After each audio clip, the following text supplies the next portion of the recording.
सम्मानित श्रोतागण, सादर नमस्कार। मैं प्रदीप कुमार व्यास, सेवानिवृत्त जिला एवं सत्र न्यायाधीश, आप सबका मेरे इस YouTube चैनल लीगल एजुकेशन में स्वागत करता हूं, हार्दिक अभिनंदन करता हूं। आज का विषय है मोटर वाहन दुर्घटना में किसी व्यक्ति को स्थायी अयोग्यता या चोटें कारित होने पर प्रस्तुत क्लेम प्रकरण में प्रतिकर निर्धारण की प्रक्रिया क्या होगी। Procedure of assessment of compensation in motor vehicle accident injury और डिसेबलमेंट केस। अपने कार्यक्रम की शुरुआत में एक मोटिवेशनल वाक्य से करता हूं। मित्रों, एक विद्वान ने कहा है कि जिंदगी में यदि आप कोई ऐसी चीज चाहते हैं जो आज तक आपके पास नहीं है, तो आपको ऐसा कुछ करना होगा जो आज तक आपने नहीं किया है। Something different, something unique, something extraordinary. ये चैनल आपने खोला, आपको विषय पता लगा कि मोटर एक्सीडेंट में यदि किसी व्यक्ति को चोटें या परमानेंट डिसेबिलिटी कारित होती है तो न्यायालय आखिर प्रतिकर किन आधारों पर दिलाता है, ये जानने के लिए आप जब तक इस कार्यक्रम को पूरा नहीं देखेंगे आप ये प्रक्रिया समझ नहीं पाएंगे। आज आप एक नई चीज सीखना चाहते हैं तो आपको इसको पूरा देखना होगा, यही मेरा आग्रह है। यह कार्यक्रम किन किन के लिए उपयोगी है? ऐसे हमारे सभी युवा अभिभाषक जो मोटर एक्सीडेंट क्लेम केस की प्रैक्टिस करते हैं या भविष्य में करना चाहते हैं, हमारे वाहनों के बीमा करने वाली सारी बीमा कंपनियों के लॉ ऑफिसर और इन्वेस्टिगेटर जो इन प्रकरणों को डील करते हैं, जिला जज स्तर के हमारे सभी सदस्य मोटर दुर्घटना दावा अधिकरण, जिनको ऐसे आमजन जिनको या जिनके परिवार के किसी सदस्य को वाहन दुर्घटना में चोटें आई है और जिन्होंने या तो क्लेम केस प्रस्तुत कर दिया है या भविष्य में करना चाहते हैं, भारतवर्ष के सभी विधिक सेवा प्राधिकरण या लीगल सर्विसेज अथॉरिटी में काम करने वाले district legal aid officer, para legal volunteers, हमारे लॉ का विषय लेकर प्रतियोगिता परीक्षा में बैठने वाले सभी अभ्यर्थीगण, इन सब के लिए कार्यक्रम उपयोगी है। क्या उद्देश्य इस कार्यक्रम का, ये भी मैं यहाँ स्पष्ट करना चाहूँगा। ऊपर जो मैंने स्टेक होल्डर बताए हैं उन सबको सरल भाषा में लेटेस्ट लीगल पोजीशन के साथ चोटों और स्थायी अयोग्यता के प्रकरण में प्रतिकर निर्धारण की प्रक्रिया से अवगत कराना, ये उसका उद्देश्य है। क्यों बनाया गया है क्लेम, ये प्रश्न भी उत्पन्न हो सकता है। तो मित्रों, ये मैं स्पष्ट कर देना चाहता हूँ कि मैंने लगभग 41 वर्ष 9 माह तक न्याय विभाग में अपनी सेवाएं दी है और इस विभाग में मैंने काफ़ी लंबा समय गुजारा है। इसीलिए जो कुछ मैंने वहाँ सीखा उससे मैं आम जन को लाभ पहुँचा सकूँ। हमारी जो लीगल फ्रेटर्निटी है, हमारी जो संस्था है जुडिशरी, वो उसके 3 स्टेक होल्डर, एडवोकेट्स, जज, लिटिगेंट्स, ये सब लीगल एक्यूब बने, उनकी विधिक जानकारी बढ़े ताकि वो अपने केस को बहुत अच्छे से न्यायालय में रख सके। मित्रों, हम सब जानते हैं कि आजकल वाहनों की संख्या तेजी से बढ़ रही है। वाहनों की संख्या बढ़ रही है तो वाहन दुर्घटनाएं भी बढ़ रही है। और ऐसी किसी दुर्घटना में जब कोई व्यक्ति दुर्घटनाग्रस्त होता है और उसको चोटें या परमानेंट डिसेबिलिटी आती है तो वो जिला न्यायालय स्तर के एक अधिकरण में अपना क्लेम प्रस्तुत करता है। और ये क्लेम सामान्यतः इन 3 में से किसी भी स्थान पर पेश हो सकता है। स्लाइड में आपको फ्लैश, अधिकरण के क्षेत्राधिकार में दुर्घटना हुई हो, एक्सीडेंट जहां हुआ है, जिस अधिकरण के क्षेत्राधिकार में प्रतिवादी अनावश्यक निवास करते हैं, जिस अधिकरण के क्षेत्राधिकार में दावाकर्ता निवास करता है या कारोबार करता है, इन 3 स्थानों में से किसी भी स्थान पर दावेदार अपने ऑप्शन पर क्लेम प्रस्तुत कर सकता है। जब ऐसा क्लेम प्रस्तुत हो जाता है मित्रों, तब विपक्षीगण अर्थात वाहन के चालक, मालिक और बीमा कंपनी तीनों को नोटिस जारी किए जाते हैं। वो अपना जवाब पेश करते हैं और न्यायालय इश्यूज बनाती है, जिसमें एक इश्यूज ये भी होता है, क्या आवेदक को स्थायी अयोग्यता कारित हुई, नंबर 1। यदि हाँ तो वो कितना प्रतिकर पाने का पात्र है और किससे पाने का पात्र है, ये एक इश्यूज ये भी बनाया जाता है उसमें। और इसी इश्यूज के निराकरण के समय न्यायालय को कठिनाई आती है। क्या कठिनाई आती है? किसी स्त्री, पुरुष या बच्चे के शरीर के किसी अंग की कीमत निकालना, हाथ कट जाए तो हाथों की कीमत निकालना, टांग कट जाए तो टांग की कीमत निकालना, आंखों की रोशनी चली जाए तो उसकी कीमत निकालना, हेड इंजरी हो जाए, आदमी कामा में चला जाए तो उसकी कीमत निकालना। क्या कीमत लगाएंगे? ये शरीर बहुत अमूल्य है, ये देखिए आप इन सब अंगों की क्या कीमत लगा सकते हैं। लेकिन फिर भी विधायिका ने यह कठिन कार्य मोटर दुर्घटना दावा अधिकरण पर सौंपा है और वो इस कार्य को करते हैं। इस कठिन कार्य को माननीय सर्वोच्च न्यायालय ने समय समय पर विभिन्न न्याय दृष्टांतों के माध्यम से आसान करने का प्रयास किया है, जिसमें एक न्याय दृष्टांत आपके सामने फ्लैश हो रहा है। राजकुमार विरुद्ध अजय कुमार, 2011 2011 वॉल्यूम 1 SCC 343, ये एक लैंडमार्क जजमेंट है।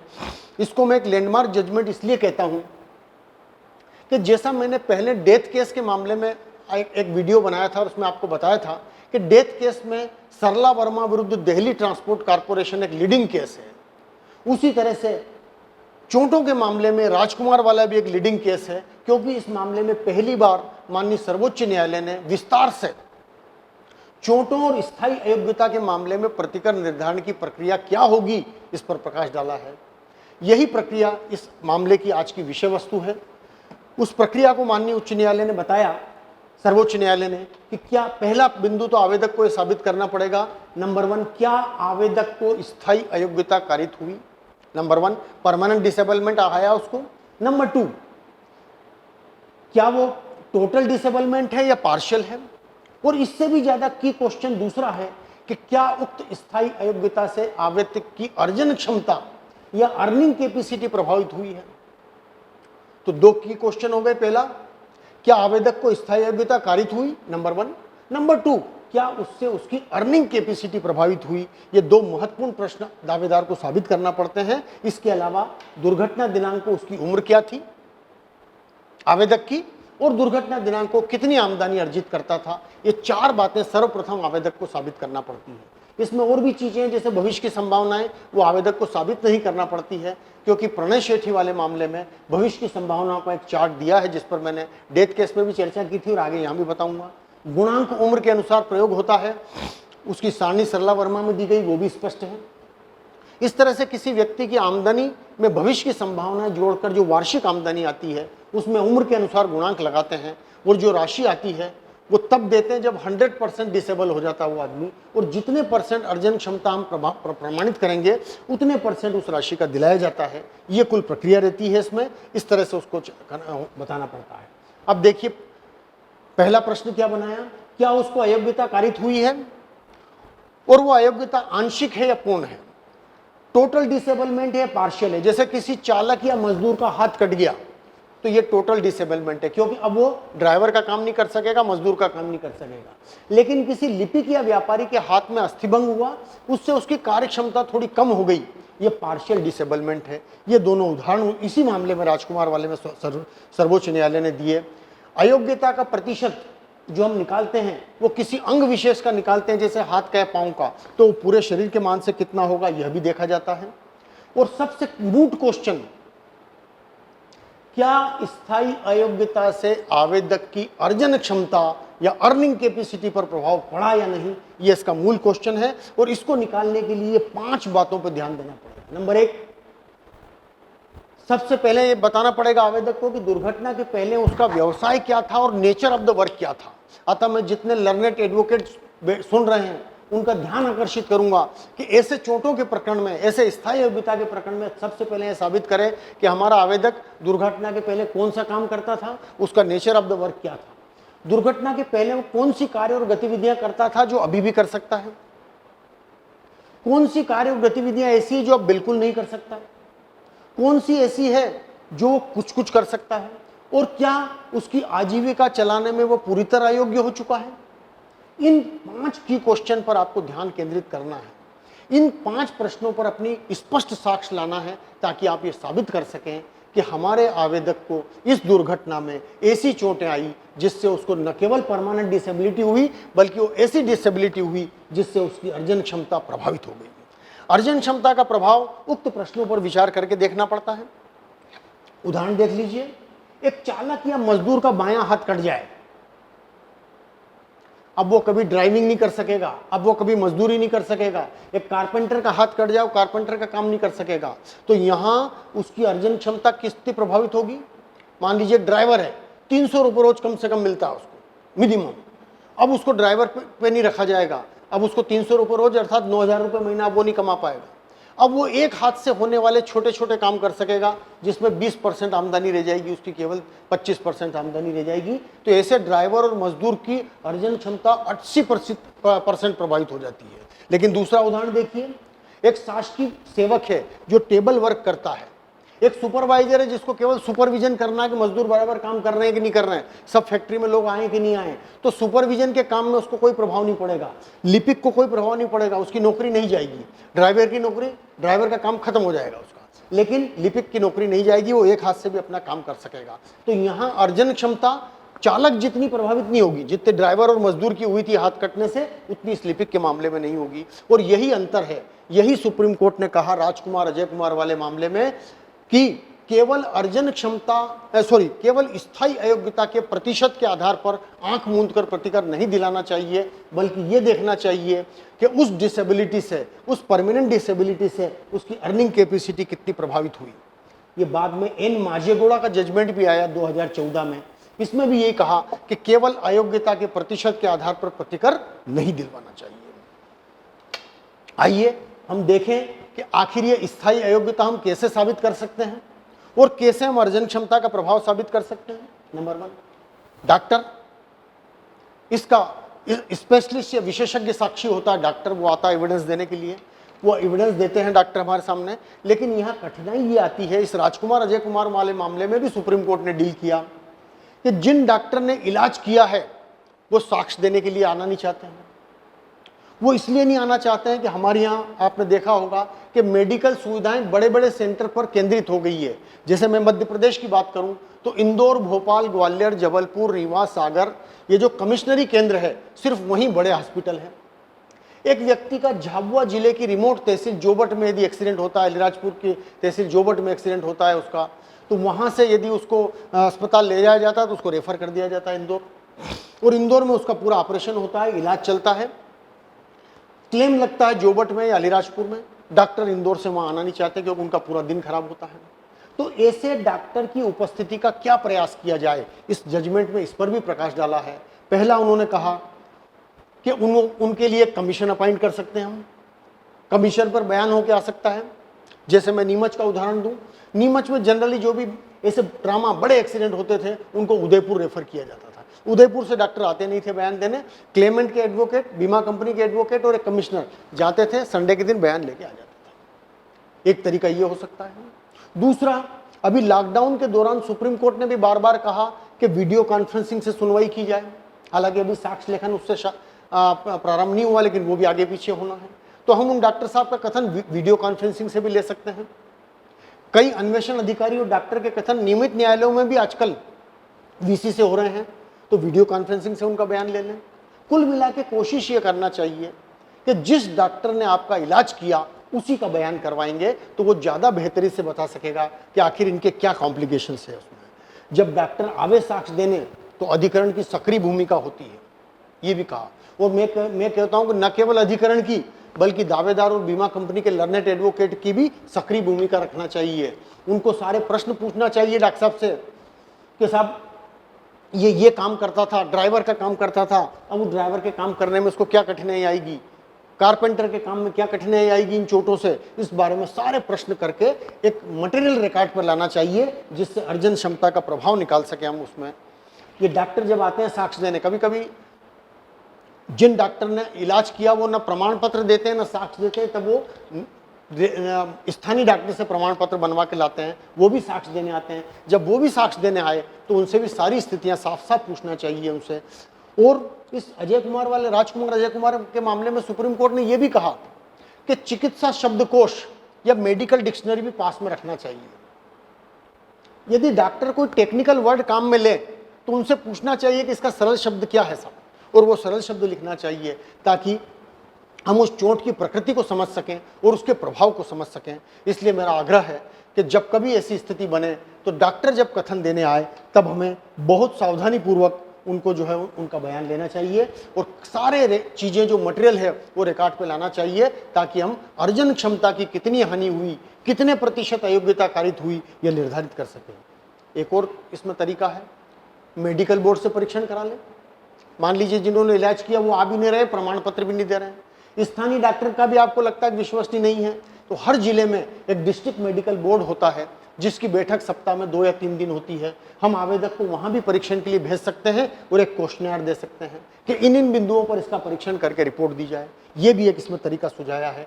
कुल मिला के कहानी ये है कि हमें उस आवेदक के शारीरिक जो कमी आई है उसके बारे में सारी साक्ष्य ऐसी रिकॉर्ड पे आना चाहिए कि जिससे हम उसकी अर्जन क्षमता कितनी प्रभावित हुई, कितनी स्थायी योग्यता कारित हुई, ये निर्धारित कर सकें। अर्जन क्षमता की हानि का प्रतिशत इन्हीं बिंदुओं पर ध्यान रख के हमको निकालना चाहिए, ये इसका की क्वेश्चन है। अतः मैं सभी श्रोताओं से आग्रह करूंगा कि ऐसे क्लेम प्रकरण में मूल बिंदु ये ध्यान दें कि मेडिकल साक्ष्य से स्थापित करें कि आवेदक की वो स्थायी योग्यता कारित हुई और उसके कार्य पर ऐसे ऐसे प्रतिकूल प्रभाव पड़े जिससे उसकी अर्जन क्षमता इतनी कम हो गई। एक और देखिए, राजकुमार वाले मामले में, वी.के. मिश्रा वाले मामले में, रोहिणी हट्टंगडी, रेखा जैन, इन सब मामलों में सुप्रीम कोर्ट ने कहा कि चोटों के मामले में दो शीर्ष होते हैं, वित्तीय हानि या पिक्यूनरी डैमेजेस, गैर वित्तीय हानि या नॉन पिक्यूनरी डैमेजेस। एक तो हो गया अर्जन क्षमता कितनी प्रभावित हुई उसका दिला दो, और दो हेड ये भी है। जैसे याद करिए, डेथ केस में साहचर्य हानि, दाह संस्कार खर्च, संपदा हानि, ऐसे यहां दो शीर्ष बनाए, वित्तीय हानि, गैर वित्तीय हानि। क्या है वित्तीय हानि? वित्तीय हानि यानी ऐसी हानि जिसको पैसों में साबित किया जा सके, पिक्यूनरी डैमेज। ये उसके पिक्यूनरी डैमेज के हेड आपके सामने देखिए, दवाइयों का खर्च, अस्पताल का खर्च, आवागमन खर्च, पौष्टिक आहार और विविध खर्च, आमदनी की हानि जो इलाज के दौरान हुई, भविष्य का मेडिकल खर्च। ये सब ऐसी चीजें हैं जिनको रुपयों में साबित कर सकते हैं कि दवाइयों में कितने रुपए लगे, अस्पताल का खर्च कितना लगा, आवागमन खर्च कितना लगा, पौष्टिक आहार जो लेना पड़े मरीज को कितने लगा, कितने दिन छुट्टी लेना पड़ी जिससे उसकी आमदनी की हानि हुई, बेड रेस्ट करना पड़ा उसको, भविष्य में कितना मेडिकल खर्च लगेगा। ये सारे पिक्यूनरी डैमेज इसमें दिलाए जाते हैं। अतः हमारे सभी दावेदार और उनके विद्वान अभिभाषक ध्यान रखें कि इन सब शीर्षों में जो भी साक्ष्य वो पेश करें, दवाइयों के बिल, अस्पताल का बिल, आवागमन के खर्च, कितनी छुट्टी ली वो, कितने पौष्टिक आहार पे खर्च हुए, भविष्य में कितना मेडिकल खर्च लगेगा, ये सारे आपके वाउचर पेश करना चाहिए। गैर वित्तीय हानि, नॉन पिक्यूनरी डैमेज, अर्थात ऐसी हानि जिसको पैसे में नहीं तोल सकते। इसके क्या उपशेष है? शारीरिक पीड़ा, क्या तोलेंगे पैसे में? आप किसी कैजुअलिटी वार्ड में जहां ट्रामा के पेशेंट लाए जाते हैं वहां जाके 7 दिन खड़े हो जाएं। जब एक्सीडेंट का पेशेंट लाया जाता है स्ट्रेचर पे, तब उसकी हालत देखिए, खून से लथपथ होता है, हाथ कटे हैं, पांव, पूरा शरीर छिला हुआ है, उसका बुरी तरह से खून बह रहा है, चिल्ला रहा, करा रहा है। हम सुबह दाढ़ी बनाते हैं और छोटा सा ब्लेड लग जाता है, जरा सा खून निकलता है जिसमें हम डेटॉल, सेवलॉन, रुई वगैरह ये वो तमाम सब चीजें देखने लग जाते हैं, कितनी पीड़ा हमको होती है। और वहां तो हाथ ही कट गया, पांव कट गया है, ये शारीरिक पीड़ा। भर्ती रहता अस्पताल में, वार्ड में पड़ा रहता, पांव में वेट बांधे जाते हैं उसके, एक ही बिस्तर पे सारे काम होते हैं, पीड़ा भोगता है वो। मानसिक वेदना, अच्छा तैयार होकर स्कूटर पे एक रिसेप्शन में शामिल होने जा रहे थे पति पत्नी दोनों स्कूटर पे, पीछे से किसी ने ठोक दिया, एक्सीडेंट हो गया, अस्पताल में भर्ती हो गए, 3 महीने तक इलाज चल रहा, अस्पताल में पड़े हुए हैं। 3 महीने के आगे जितने उनके कार्यक्रम थे वो सब पोस्टपोन हो गए, सारी योजनाएं उनकी धरी रह गई। वहां उनको मेंटल एगोनी होती है, मानसिक वेदना होती है कि क्या हो गया है, कैसे हो गया, और बिल्कुल अस्पताल में पड़े थे। 17 लोग पूछने आते हैं, उन सबको बातें बताना, इनसे उसको मेंटल जो है पेन होता है। रमणीयता या सौम्यता की हानि, जवान लड़का है, कुंवारा है, एक्सीडेंट में स्कार लग गया, यहाँ कट आ गया बड़ा, लड़की है, कुंवारी है, कट आ गया यहाँ पे सब, तो उसकी रमणीयता सौम्यता की हानि होती है। इवन राजकुमार में ये भी कहा कि विवाह की संभावनाओं पर जो प्रतिकूल असर गिरा वो भी नॉन पिक्यूनरी में विचार करना चाहिए। लंबे जीवन की प्रत्याशा में कमी, हमारे भारतीय शास्त्रों में कहा गया कि जीवेद शरद शतम, आदमी 100 साल तक जिंदा रहता है।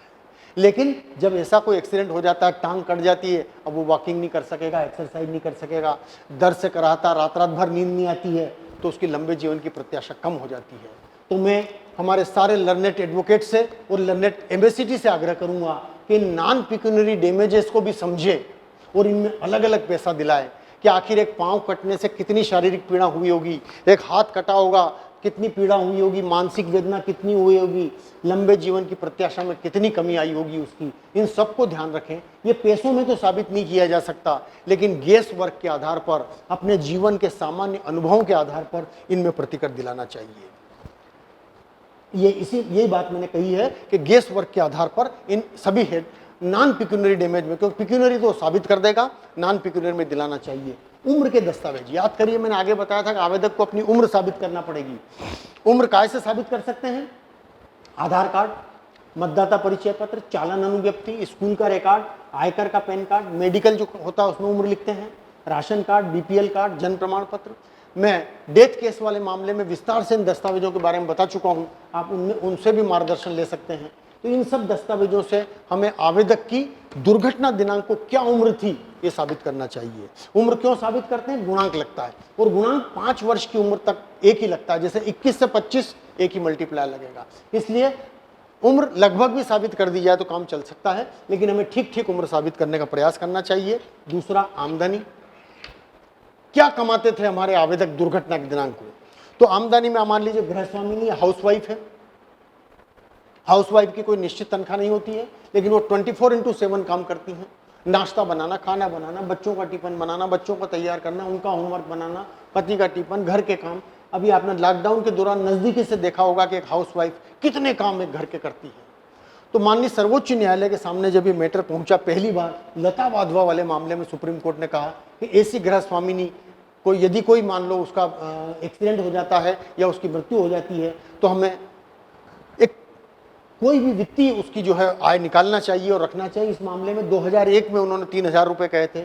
जितेंद्र के त्रिवेदी के विरुद्ध कासम दाऊद वाले मामले में भी गृहस्वामिनी का ही मैटर था।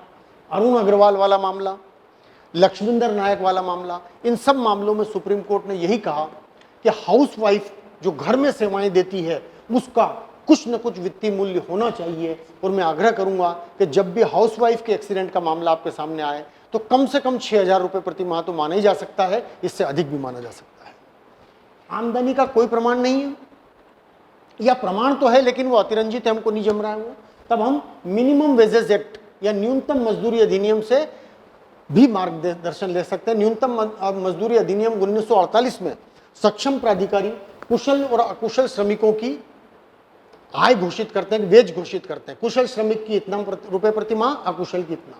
और ये जो आदेश वो जारी करते हैं सक्षम प्राधिकारी, जो सामान्यतः कलेक्टर होते हैं, वो इस अधिनियम में दी गई शक्तियों के तहत जारी करते हैं। तो ऐसा आदेश विधायिका द्वारा दी गई शक्ति के तहत जारी आदेश है, और ऐसे आदेश से भी हम सहायता ले सकते हैं। अतः दावेदारों के विद्वान अभिभाषक से मैं आग्रह करूंगा कि कलेक्टर कार्यालय में सूचना का अधिकार अधिनियम 2005 के तहत आवेदन देकर कुशल और अकुशल श्रमिकों की एक्सीडेंट वाले वर्ष में कितनी वेज घोषित की थी वो आदेश भी लाकर पेश करें और एग्जिबिट करावें, और न्यायालय से आग्रह करें कि साहब कम से कम इतनी आय तो हमारे आदमी की मान ही सकते हो आप। ये सारे न्याय दृष्टांत इन सब में यही कहा कि जहां कोई आय का प्रमाण नहीं है तो कम से कम नोशनल इनकम या जो मिनिमम वेजेस एक्ट में जो कहा है वो तो माना ही जा सकता है। गोविंद यादव, किरण देवी, सुखदेवी, कन्वर देवी, सभी मामलों में माननीय सर्वोच्च न्यायालय ने सार्थक यही प्रतिपादित किया है कि जहां किसी व्यक्ति की कोई आय प्रमाणित नहीं हो रही हो तब भी उसको न्यूनतम मजदूरी अधिनियम 1948 का सहारा ले सकते हैं।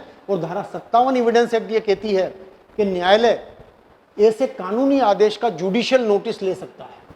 अतः दावेदार के विद्वान अभिभाषक से मैं आग्रह करूंगा कि वे न्यायालय से यह भी आग्रह करें कि हमने कलेक्टर कार्यालय से आदेश की प्रतिलिपि पेश की है, इसका जुडिशियल नोटिस लिया जाए। कृषक, कभी कभी कृषक का थ्रेशर में हाथ आ जाता है, पांव कट जाता है उसका, वहाँ उसके भी जो है डिसेबलमेंट के केस हमारे सामने आते हैं। तो यहाँ कृषक के मामले में ये सारे न्याय दृष्टांत थे जिन पर मैंने डेथ केस में भी विस्तार से बताया है। इनसे मार्गदर्शन लेके हम कृषक की आमदनी भी एक मान सकते हैं कि कितनी आमदनी होना चाहिए। इन मामलों में ये भी कहा गया कि कृषक के मामले में आमदनी की हानि का सामान्य सिद्धांत लागू नहीं होता, क्योंकि जमीन अभी भी है, जमीन है लेकिन हाथ कट गया इसलिए वो खेती नहीं कर पाएगा तो एक मजदूर रखना पड़ेगा। तो कम से कम एक अकुशल श्रमिक की आमदनी तो मान ही लिया आप उसकी। ट्यूशन से आमदनी यदि प्राइवेट व्यक्ति है तो जोड़ी जाएगी, सरकारी सेवक है तो नहीं जोड़ी जाएगी, क्योंकि सरकारी सेवक को ट्यूशन करने की अनुमति नहीं होती है। ऐसा सरोज वाले मामले में सुप्रीम कोर्ट माननीय उच्च न्यायालय ने कहा है। और उस पर सिविल सेवा आचरण भी लागू होते हैं। अलग अलग राज्यों में कंडक्ट रूल्स बने हुए हैं कर्मचारियों के लिए, वो लागू होते हैं। और कंडक्ट रूल्स यही कहते हैं कि एक गवर्नमेंट सर्वेंट अपने पद के अलावा और कोई प्राइवेट काम नहीं कर सकता बिना लिखित अनुमति के। वेतन पुनरीक्षण, ये मामला आता है गवर्नमेंट सर्वेंट का। तो जब कभी गवर्नमेंट सर्वेंट इंजर्ड हो जाए तो आप वहाँ के अकाउंटेंट को बुलाएं और सर्विस बुक और सारे डाटास के साथ प्रमाणित करें उसका 1 साल का वेतन, कि इसका मूल वेतन ये था, उसको इतना डीए मिलता था, ये सुविधाएं मिलती थी, और जब एक्सीडेंट हुआ उस समय पे रिवाइज हो गई थी, तो रिवाइज पे जो है इसकी जोड़ी जाए, ये भी रखना जाना चाहिए। यदि प्राइवेट फैक्ट्री में वो काम करता है तो वहाँ के भी अकाउंटेंट का ला के कथन कराना चाहिए। आपकी बैंक पासबुक आप पेश कर सकते हैं, क्योंकि आजकल तनख्वाहें सीधी खातों में जमा होती, नगद पैसा नहीं दिया जाता। आप बता सकते हैं कि साहब ये 12 महीने से हमारा वेतन इस तरह से जमा हो रहा है, ये हमारी आमदनी है। जस्सुबेन वाला मामला आपके सामने है। जस्सुबेन वाले मामले में यही कहा कि वेतन पुनरीक्षण यदि दुर्घटना दिनांक को प्रभाव में आया है तो विचार में लिया जाएगा। अर्थात एक व्यक्ति का एक्सीडेंट हुआ 1/1/17 को, पे रिवाइज हुई 1/1/16 से, तो ये पे रिवाइज पे विचार में ली जाएगी। लेकिन पे रिवाइज हुई 1/1/16 से, एक्सीडेंट हुआ 2015 में, तो पे रिवीजन विचार में नहीं लेंगे। विदेश में कार्यरत व्यक्ति, कभी कभी एनआरआई इंडिया में घूमने आते हैं, उनका एक्सीडेंट हो जाता है, उनके क्लेम लगते हैं, वहां वो अपनी विदेश की आमदनी साबित करते हैं कि साहब हम विदेश में काम करते हैं, वहाँ हमको इतना पैसा मिलता था। जैसे ये न्याय दृष्टांत आपके सामने आ रहा है, चंद्री देवी में वो व्यक्ति विदेश में एक 3 स्टार होटल में कुक का काम करते थे और वहाँ उनको 62,900 रुपये तनख्वाह मिलती थी। यहाँ ये प्रश्न उठा कि कितनी मानी जाए, मामला सुप्रीम कोर्ट तक गया। सुप्रीम कोर्ट ने कहा उसी स्तर की होटल में यदि वो इंडिया में काम करते कुक का, तो क्या वेतन मिलता, ये हम ध्यान रखेंगे। और वो शायद 15 या 16 हज़ार रुपये उसका वेतन माना गया। तो जब कभी एनआरआई का मामला आए तो समकक्ष कंपनी में यहाँ उसी पद पर काम करने वाले व्यक्ति को क्या वेतन दिया जाता है, इससे मार्गदर्शन लिया जा सकता है। कर्मचारी के वेतन में क्या क्या जुड़ता है, DA, HRA, CCA, medical allowance, ये सब जोड़ा जाता है। न्यूज़पेपर, टीए मेंटेनेंस, ये नहीं जोड़ा जाता है। ये इंदिरा श्रीवास्तव वाले मामले में सुप्रीम कोर्ट ने कहा कि कर्मचारी के वेतन में क्या क्या चीज़ें जुड़ती है, क्या क्या नहीं जुड़ती है। आमदनी में से आयकर और वृत्ति कर घटा लेते हैं और जो शुद्ध आय बचती हुई होती है। इस तरह से मैं क्लेमेंट के सारे एडवोकेट से आग्रह करूंगा कि अपने जो आहत है उसकी दुर्घटना दिनांक को जो आमदनी थी वो स्पष्ट साक्ष्य लाकर साबित करें। आयकर रिटर्न अगर है तो पेश करें, यदि व्यापारी है तो उसका आयकर रिटर्न की देखिए साहब, मुझे इनकम होती थी इसीलिए तो मैं रिटर्न में दर्शाता था इसको, मैं ठेकेदार हूँ, इनकम होती थी इसलिए दर्शाता था। 3 साल के आयकर रिटर्न देख लीजिए मेरे, उनको मानकर भी हम जो है आयकर रिटर्न के आधार पर भी हम उसकी आमदनी साबित कर सकते हैं। इस तरह से हम आमदनी साबित करेंगे। क्या कहा था राजकुमार वाले ने, उम्र साबित कर दें और आमदनी साबित कर दें। गुणांक साबित करने की जरूरत नहीं है, क्योंकि सरला वर्मा वाले मामले में एक टेबल दी है जिसको रेशमा कुमारी विरुद्ध मदन मोहन ने अप्रूव किया और बाद में नेशनल इंश्योरेंस कंपनी विरुद्ध प्रणय शेट्टी, निर्णय चरण 60 ने भी इसको अप्रूव कर दिया। तो गुणांक की ये टेबल है, इस टेबल के आधार पर गुणांक लगेगा। अगर मान लीजिए 31 से 35 साल का आदमी है तो 16 का मल्टीप्लायर लगेगा, जितनी एज ग्रुप में वो आता है उस हिसाब से उसका गुणांक लगेगा। इसमें आपको साबित करने की कोई आवश्यकता नहीं है। अगली बात है फ्यूचर प्रॉस्पेक्ट्स, भविष्य की संभावनाएं। अर्थात हमारा आदमी आज यदि 10,000 रुपये कमाता था तो 10 साल बाद उसके वेतन बढ़ता भी सही, इसको कहते हैं फ्यूचर प्रॉस्पेक्ट्स। और प्रणय शेट्टी वाले मामले में यह कहा गया माननीय सर्वोच्च न्यायालय द्वारा कि सभी व्यक्तियों का, चाहे वो मजदूर हो, प्राइवेट जॉब में हो, अस्थायी जॉब में हो, स्थायी जॉब में हो, सेल्फ एम्प्लॉयमेंट में हो, सबका फ्यूचर प्रॉस्पेक्ट जोड़ा जाएगा। और उन्होंने एक टेबल दे दी, ये टेबल आपके सामने है। यदि स्थायी नौकरी वाला है, 40 साल से कम का है तो 50% जोड़ेंगे, 40 से 50 का है तो 30%, 50 से 60 साल के बीच का है तो 15%, 60 साल से ऊपर का तो फ्यूचर प्रॉस्पेक्ट नहीं जोड़ेंगे। अस्थायी नौकरी वाला व्यक्ति 40 साल से कम का है तो 40%, 40 से 50 है तो 25%, 50 से 60 का तो 10%। ये आपको साबित नहीं करना, केवल प्रणय शेट्टी का निर्णय चरण 60 आपको पेश कर देना है जिसमें टेबल दी हुई है। वास्तविक आय में भविष्य की संभावनाएं जोड़ देंगे तो एक कुल आमदनी आ जाएगी हमारे आहत की। व्यक्तिगत जीवन निर्वाह खर्च इसमें नहीं काटा जाता। जैसा आपको डेथ केस का याद आ रहा होगा, डेथ केस में मैंने बताया था कि व्यक्तिगत जीवन निर्वाह खर्च काट लेते हैं क्योंकि वहां व्यक्ति मर जाता है। ये मान के काटते हैं को जिंदा रहता तो खुद पे भी खर्च करता, लेकिन यहाँ व्यक्ति जिंदा है इसलिए खुद पे खर्च करेगा, इसलिए व्यक्तिगत जीवन निर्वाह खर्च नहीं काटते हैं। और ये इसी मामले में कहा गया है, राजकुमार वाले मामले में ही कहा है कि चोटों के मामले में व्यक्तिगत जीवन निर्वाह खर्च नहीं काटा जाता है। आहत की वार्षिक आमदनी में उसकी भविष्य की संभावनाएं जोड़ देते हैं और कुल प्राप्त राशि जो एन्युअल आई है उसमें उम्र के अनुसार गुणांक लगाते हैं।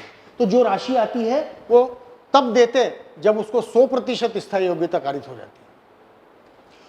और जितने प्रतिशत हम साबित करेंगे, अर्जन क्षमता का प्रभाव इस राशि का उतना प्रतिशत अयोग्यता के शीर्ष में दिलाया जाएगा और इसमें वित्तीय और गैर वित्तीय हानियां और जोड़ दी जाएगी। अवकाश की हानि, एक प्रश्न और आता है सब कि आदमी 3 महीने तक बीमार रहा, छुट्टी ली उसने, बेड रेस्ट किया, अस्पताल में भर्ती रहा। तर्क ये किया जाता है कि साहब इसको 3 महीने का कंपनी ने वेतन दिया, इसको तो अपने विभाग से वेतन मिला, इन्होंने मेडिकल लीव ले लिया। यशपाल गौर वाले मामले में कहा गया कि नहीं, चाहे इनको वेतन मिला है फिर भी अवकाश की हानि दिलाई जाएगी, क्योंकि उस अवकाश का उपयोग ये अपने किसी व्यक्तिगत काम में कर सकते थे, परिवार के साथ घूम सकते थे, अपनी हॉबी में समय दे सकते थे, बजाय इसके उनको अस्पताल में पड़े रहना पड़ा, बेड रेस्ट उठाना पड़ा, बेड रेस्ट पे रहना पड़ा। इसलिए अवकाश की हानि भी दिलाई जाती है। ये यशपाल गौर वाला मामला आप पेश करें, चाहे वेतन मिला हो तब भी दिलाई जाएगी। मेडिकल बिल, अब एक इसमें की क्वेश्चन और आता है, ऐसे मेडिकल बिल पेश हो जाते हैं जो एक ही शाई से एक ही दिन में एक ही व्यक्ति द्वारा तैयार किए गए हैं, वहां तर्क किया जाता है सब फर्जी बिल है।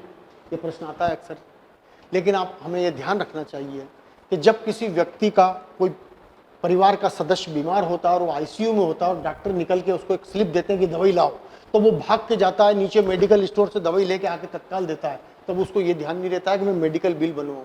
वो तो जैसे तैसे तत्काल में कैसे पहुँचाऊँ दवाई जल्द, ताकि मेरा आदमी बच जाए, उसको ये ध्यान रखता है। तो ये भी ध्यान रखिए कि हर व्यक्ति के लिए, हर व्यक्ति इतना पढ़ा लिखा नहीं रहता है कि वो ये इन सब चीज़ों को समझ सके। अतः मेडिकल बिल पेश नहीं हुए हैं या जो हुए हैं वो विश्वास योग्य नहीं है, तब भी हमें जीवन के सामान्य अनुभवों के आधार पर भी सदस्य मोटर दुर्घटना दावा अधिकरणों को मेडिकल की राशि भी दिलाना चाहिए। क्यों कि जब एक व्यक्ति अस्पताल में भर्ती रहता है, उसको एंटीबायोटिक्स लेना पड़ती है, दर्द निवारक दवाइयाँ लेना पड़ती है। आप जानते हैं आजकल जीवन रक्षक दवाइयों की कीमतें कितनी बढ़ रही है और शासकीय चिकित्सालयों में इनकी अनुपलब्धता भी अब एक बिल्कुल सर्वविदित विषय है। ऐसे में ऐसे मामले में मेडिकल बिल न होने पर भी मेडिकल खर्च जीवन के अनुभव के आधार पर भी दिलाया जा सकता है। भविष्य का मेडिकल खर्च, कुछ बीमारियां ऐसी रहती है जिसमें फॉलोअप भी करना पड़ता है। फॉर एग्जाम्पल, राड डाल दी पैर में, हाथ में स्क्रू कस दिए, लेकिन वो वापस निकालना पड़ेंगे, फिर ऑपरेशन होगा, फॉलोअप करना पड़ेगा, 1 महीने तक फिजियोथेरेपी कराना पड़ेगी। तो ये लक्ष्मण वाले मामले में सुप्रीम कोर्ट ने कहा कि दावेदार ने यद्यपि भविष्य का मेडिकल खर्च नहीं मांगा है, लेकिन चोटें इस तरीके की जिसमें फ्यूचर का मेडिकल एक्सपेंस भी लगेगा। हम जान सकते हैं कि ये दावेदार जो है अपना इसका प्रॉपर प्रोसिक्यूशन नहीं हो पाया है, गरीब व्यक्ति, इसलिए इसका प्रॉपर काम मामला नहीं रखा जा सका, फिर भी हम 1.5 लाख रुपया इसको फ्यूचर मेडिकल खर्च दिलाते हैं। निरुपम मोहन माथुर में भी फ्यूचर का मेडिकल खर्च दिलाया गया। अतः ये न्याय दृष्टांत पेश करते हुए दावेदार के विद्वान अभिभाषक को समुचित मामलों में भविष्य का मेडिकल खर्च भी मांगना चाहिए और साबित भी करना चाहिए, डॉक्टर से प्रमाण पत्र लाना चाहिए कि इनको पांव में राड डाली गई है जो 4 साल बाद निकाली जाएगी, ऑपरेशन में इतना खर्च संभावित है। बच्चों के मामले, अब आपके सामने एक समस्या ये भी आ सकती है कि छोटे बच्चे का केस आ जाए। अब सब छोटे बच्चे की तो अर्निंग कैपेसिटी की होती नहीं, तो उसकी अर्जन क्षमता की हानि तो होगी नहीं, उसको क्या करें उस बच्चे के मामले में, ये भी प्रश्न आ सकता है। तो छोटे बच्चे जो होते हैं उनके मामले में मास्टर मल्लिकार्जुन का केस है। इसमें उन्होंने कह दिया कि नो डाउट बच्चों को अर्जन क्षमता की हानि नहीं होती है, लेकिन हम स्थायी अयोग्यता के प्रतिशत के आधार पर एक टेबल बना देते हैं, जितनी अयोग्यता प्रमाणित हो उस हिसाब से राशि दिला देना। जैसे ये 10% अयोग्यता आए तो 1 लाख दिला दूं, 10 से 30% आए तो 3 लाख दिला दूं, 60% आए तो 4 लाख, 90% हो तो 5 लाख, 90% है बहुत तो 6 लाख दिला दूं। ये स्थायी अयोग्यता के शीर्ष में दिला दीजिए प्रतिकर, और इसी में फिर गैर वित्तीय और वित्तीय हानि और जोड़ दीजिए, जो पिक्यूनरी लॉस और नॉन पिक्यूनरी लॉस वो और जोड़ दो, तो कुल प्रतिकर बच्चे के मामले में निकल आएगा। आइए आगे बढ़ते हैं। आहत की मृत्यु हो जाने पर वेद प्रतिनिधि एक आवेदन लेके आते हैं कि साहब हम इस मामले को चलाना चाहते हैं। कभी कभी मामला चल रहा है और आहत मर गया, तब उसके एलार्स आते हैं कि साहब हम चलाना चाहते हैं मामला, तो वो केवल संपदा की हानि के लिए चलते हैं, अर्थात पिक्यूनरी डैमेज के लिए चला सकते हैं। वो राशि जो पैसों में साबित की जा सकती है उसके लिए चला सकते हैं। नॉन पिक्यूनरी, शारीरिक पीड़ा, मानसिक वेदना, लंबे जीवन की प्रत्याशा में कमी, उनमें नहीं। क्योंकि वो उसके साथ चली गई। लेकिन पिक्यूनरी लॉस में चलेगा, भगवती बाई का फुल बेंच का जजमेंट है, इसमें कहा है कि आहत की मृत्यु हो जाए तो भी उसके एलार्स मामले को आगे बढ़ा सकते हैं। कभी कभी ये भी होता है कि आहत की मृत्यु हो जाने पर उसके एलार्स कहते हैं कि साहब इसको डेथ केस में कन्वर्ट कर दो। साहब आहत जिंदा था, वो इंजुरी केस लाया था, लेकिन अब वो मर गया है, इसको डेथ केस में कन्वर्ट किया जाए, कर देना चाहिए। क्यों कर देना चाहिए कि अभी केवल कन्वर्सेशन हो रहा है, उसी चोट से मृत्यु हुई ये साबित करने का भार आवेदक पर होगा। साबित करेगा तो ठीक है, नहीं करेगा तो हम चोटों के केस का दिला देंगे, कर देगा तो मृत्यु केस का दिला देंगे। तो ये भी एक स्थिति बन सकती है। सिर की चोट सब चोटों में सबसे गंभीर चोट होती है सिर की चोट। इसके परिणाम वर्षों बाद भी कई बार देखे जाते हैं। आदमी कामा में चला जाता है, याददाश्त चली जाती है, क्योंकि सारा कमांड यहीं से होता है। अतः सिर की चोट का मामला जब भी आपके पास आए, वासप्पा और एमपी चौहान ये दोनों न्याय दृष्टांत आप प्रस्तुत करिए और बताइए कि सिर की चोट अन्य सभी चोटों से सबसे ज्यादा गंभीर मानी गई है, इस तरह से इसमें प्रतिकर दिलाया जाए। एक इशू और आता है इसमें, मेडिक्लेम। कभी कभी ये होता है कि साहब उसने मेडिक्लेम ले लिया, अब चूंकि मेडिक्लेम से पैसा मिल गया इसलिए इधर नहीं दिलाया जाए, ये ग्रे एरिया है। विद्वानों का एक समूह ये कहता है कि मेडिक्लेम से पैसा ले लिया तो अब इधर नहीं मिलेगा, नहीं तो डुप्लीकेशन हो जाएगा, इसका दो जगह से पैसा मिल जाएगा। विद्वानों का एक समूह ये कहता है कि उसने मेडिक्लेम लिया, अर्थात एक संविदा की, एक प्रीमियम दिया और प्रीमियम दे के बीमा कंपनी से ये संविदा की कि यदि मुझे कुछ भी हो जाए तो आप मुझे इतना रुपया मेडिकल क्लेम दोगे। तो वो कॉन्ट्रेक्चुअल अमाउंट है। और यहाँ एक ट्रक ने उसको टक्कर मारी, उसका एक्सीडेंट हुआ, ये लाफुल अमाउंट है जो लॉ ने एक प्रक्रिया निर्धारित की, इसलिए तो ये भी मिलना चाहिए। अगर नहीं देंगे तो इससे दुष्कृतिकर्ताओं को लाभ मिलेगा। तो ये ग्रे एरिया है। दावेदारों का कर्तव्य है कि वो क्लेम करें, मांगे कि साहब मैं अगर बाथरूम में भी पैर फिसलने से गिर जाता तो भी मेडिक्लेम मिलता मुझे तो, लेकिन इन्होंने टक्कर मारी है तो इनको भुगतना चाहिए इस चीज को। वो तो मेरा जो है कॉन्ट्रेक्चुअल अमाउंट है, वो तो मिलना ही था मुझे। कभी कभी ये होता है कि हम अयोग्यता साबित नहीं कर पाए तो 142 मोटर व्हीकल एक्ट में जो अयोग्यताएं लिखी है उससे आप मार्गदर्शन ले लो, लेकिन वो नहीं ले सकते हैं क्योंकि वो केवल 140 के पर्पज से है। 142 मोटर व्हीकल एक्ट में भी दी है, आंखों की रोशनी चली जाना वगैरह वगैरह जो भी दी है वो केवल 140 के पर्पज से है। वाहन चालक का मामला आए तो जाकिर हुसैन और लाल सिंह वाला मामला पेश करें, इनमें 90% अयोग्यता मानी गई। वाहन चालक था, उसकी टांग कट गई थी, इसमें बायां पैर कट गया था उसमें। तो ये मामले आप पेश कर सकते हैं जब कभी चालक या टांग कटने का मामला आपके सामने आए, किसी व्यक्ति का, किसी मजदूर का। श्रमिक या मजदूर की टांग कटने के मामले में सादिक हुसैन, ये वाला मामला बड़ा अच्छा केस है, ये आप पेश कर सकते हैं अधिकरणों के सामने। जगदीश विरुद्ध मोहन बहुत अच्छा मामला है, इसमें दोनों हाथ कट गए थे, सहायक के बिना वो भोजन नहीं कर सकता था, शौचालय नहीं जा सकता था। उन्होंने कहा कि ये तो 100% डिसेबल है भाई, दोनों हाथ ही गए, अटेंडर के कोई काम नहीं कर सकता है। कभी ऐसे मामले आए तो जगदीश को पेश करिए। चार्टेड अकाउंटेंट है, उसका मामला है संदीप खनुजा वाला। प्रतिकर की राशि नगद दिलाते समय इलाज का खर्च भी ध्यान में रखना चाहिए, ये भी ध्यान रखें आप। क्या उद्देश्य? मुख्य उद्देश्य है आहत को पूर्णतः और पर्याप्त रूप से दुर्घटना की पूर्व की स्थिति में लाना, अर्थात जो इंजर्ड हमारे सामने केस लेके आया है इसको ऐसा कंपेंसेट कर दें कि यथासंभव ये दुर्घटना के पूर्व की स्थिति में पहुंच जाए। अनंत दुकरे वाले मामले में 2018 में सुप्रीम कोर्ट ने कहा एमएलसी रजिस्टर में कभी काटपीट होती है, उसके कारण दावेदार के मामले पर संदेह नहीं किया जा सकता, क्योंकि एमएलसी रजिस्टर मेंटेन करना अस्पताल का काम है। अब आइए अपन देख लेते हैं एक उदाहरण। एक व्यक्ति की आमदनी 10,000 रुपए है, उसकी भविष्य की संभावनाएं 5,000 रुपए है, क्योंकि वो स्थायी नौकरी में और 40 साल से कम का है। उसकी कुल आमदनी हो गई 15,000 रुपए महीना, अर्थात 1,80,000 रुपए वार्षिक। वो 20 साल का नवयुवक है, अतः 18 का गुणांक लगेगा। वार्षिक आमदनी 1,80,000 रुपए में 18 का मल्टीप्लायर करें तो 32,40,000 रुपए प्रतिकर आता है। ये कब देते? जब वो 100% अयोग्य हो जाता, 100% डिसेबल हो जाता तो इतना देते। अब आप जितनी अर्जन क्षमता आप प्रमाणित करोगे आपके आवेदक की उतना परसेंट मिलेगा। अर्थात ये 20 साल के नवयुवक की आपने 10% अर्जन क्षमता प्रभावित की तो 3,24,000 मिलेगा, 20% की तो 6,48,000 रुपये मिलेगा, 30% की तो 9,72,000 मिलेगा, 50% कर दी तो 16,20,000 रुपये मिलेगा। इस तरह से अर्जन क्षमता का प्रतिशत ऐसे निकाला जाता है और ऐसे दिलाया जाता है।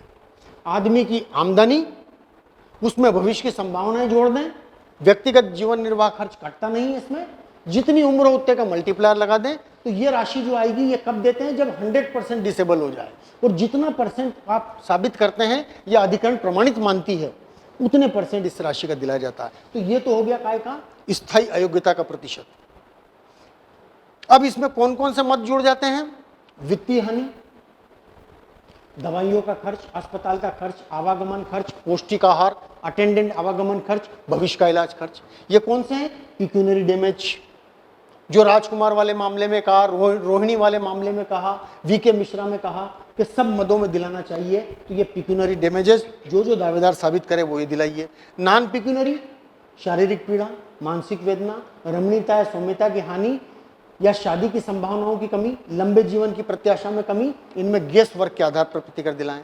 और ये जो आपने स्थायी अयोग्यता का प्रतिकर निकाला है उसमें वित्तीय और गैर वित्तीय हानि और जोड़ दें तो कुल प्रतिकर आ जाएगा। इस पर सामान्यतः आवेदन दिनांक से 6 से 7% की दर से ब्याज दिलाया जाता है।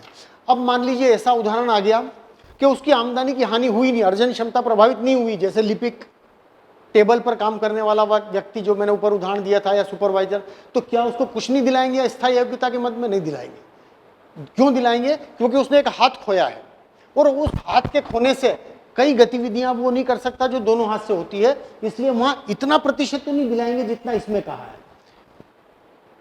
ये वाला जो परसेंटेज बताया इतना तो नहीं दिलाएंगे, लेकिन फिर भी हम एक हाथ खोने वाले व्यक्ति को कुछ भी एक स्थायी अयोग्यता के मद में राशि दिलाना चाहिए। इस तरह से अवयस्क की राशि जो है, बड़ी राशि हो तो एफडी करना चाहिए, छोटी राशि हो तो उसे नेक्स्ट फ्रेंड के माध्यम से नगद देना चाहिए। इस प्रकार जब कभी आपके सामने चोटें या स्थायी अयोग्यता का मामला आए तो सबसे पहले साबित करिए कि हमारे आवेदक को स्थायी अयोग्यता कारित हुई, नंबर 1। नंबर 2, उससे उसकी अर्जन क्षमता इतने प्रतिशत प्रभावित हुई, उसकी उम्र इतने साल थी और उसकी आमदनी ये थी, उसके पिक्यूनरी लॉस ये हुए, इन पे प्रतिकर दिलाया जाए, और नॉन पिक्यूनरी लॉस में जो है गेस वर्क के आधार पर प्रतिकर दिलाया जाए। इस तरह से यदि आप अपना मामला ठोस साक्ष्य द्वारा न्यायालय में रखते हैं, डॉक्टर के कथन कराकर उचित प्रश्न पूछकर अपना मामला साबित करते हैं, तो हम एक मोटर दुर्घटना में आई चोटों वाले व्यक्ति को भी एक युक्त प्रतिकर दिला सकते हैं। यही इसकी प्रक्रिया है, इसी प्रक्रिया से इसमें प्रतिकर दिलाते हैं। मित्रों, मुझे आशा ही नहीं अपितु तो पूर्ण विश्वास है कि ये जो मैंने प्रक्रिया आपको बताई, जब कभी आप चोटें या स्थायी अयोग्यता का मामला कंडक्ट करेंगे उसमें आपको इससे सहायता मिलेगी। मेरा अगला वीडियो नेग्लिजेंस के बारे में, पेन रिकवर आदि के बारे में आएगा, और न केवल मैं क्लेम के बारे में बल्कि सिविल और क्रिमिनल के मामलों में भी इसी तरह के वीडियो डालूंगा। अतः आप सबसे आग्रह है कि आप इस चैनल को सब्सक्राइब करें ताकि आपको मेरे आने वाले वीडियो की नोटिफिकेशन मिल सके कि कौन से नए वीडियो मेरे आए हैं। मेरा उद्देश्य यहाँ सिर्फ ये है कि हमारी जो न्यायपालिका जो एक बहुत मजबूत स्तंभ है उसके हमारे सभी स्टेक होल्डर सशक्त बने, उनको कानून की बारीक से बारीक जानकारियां हो और अपने केस को बहुत अच्छी साक्ष्य वो रख सके। यही मेरे इस कार्यक्रम का उद्देश्य है। आपने बहुत धैर्यपूर्वक मुझे सुना, इसके लिए मैं आपका बहुत आभारी हूँ। मैं यहाँ यह भी कहना चाहूँगा कि जब कभी ऐसे मामले आए तो कृत्रिम अंगों के बारे में भी आप विचार करिए। कई संस्थाएं ऐसी जो कृत्रिम हाथ और कृत्रिम पैर भी दिलवाती है, तो आवेदकों को उस ओर भी, उन संस्थाओं की ओर भी आप भेजिएगा। अपना जो कार्यक्रम मैं एक शेयर के साथ समाप्त करता हूँ। ये शेयर मैं युवा अभिभाषकों को, युवा न्यायाधीशों को समर्पित करता हूँ। ये हमारे भोपाल के एक शायर हैं, हमारे दिनेश दिग्गज मेरे मित्र हैं, उनसे मैंने उनकी अनुमति से लिया है, आपके सामने रखता हूँ कि चल पड़ो एक बार तो लंबा सफ़र मत देखना। एडवोकेसी का सफ़र बहुत लंबा है। चल पड़ो एक बार तो लंबा सफ़र मत देखना, और पेड़ की हर छाँव में अपना बसर मत देखना। तुम्हारे माथे का पसीना छाँव ढूंढेगा बहुत, चाहिए मंजिल अगर तो दोपहर मत देखना, दोपहर मत देखना। बहुत बहुत धन्यवाद।